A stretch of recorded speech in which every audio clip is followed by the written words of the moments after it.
நினைவில் வைக்கும் தேவன்.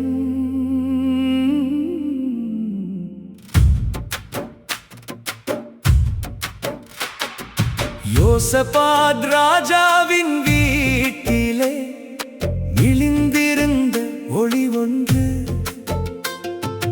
அன்பினால் விதைக்கப்பட்ட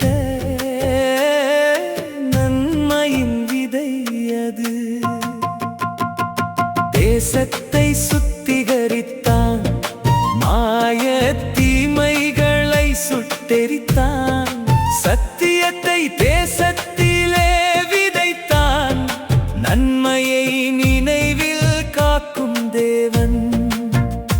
அவன் உயிரை காப்பாற்றினார். யோசபாத் ராஜாவின் வீட்டிலே விழிந்திருந்த ஒளி ஒன்று, அன்பினால் விதைக்கப்பட்ட நன்மையின் விதை அது. அந்த நாள் செய்த கருணை இன்று காக்கும் கவசமாய், மனுஷன் மறந்தாலும் தேவன் மறப்பதில்லை. நன்மை செய்த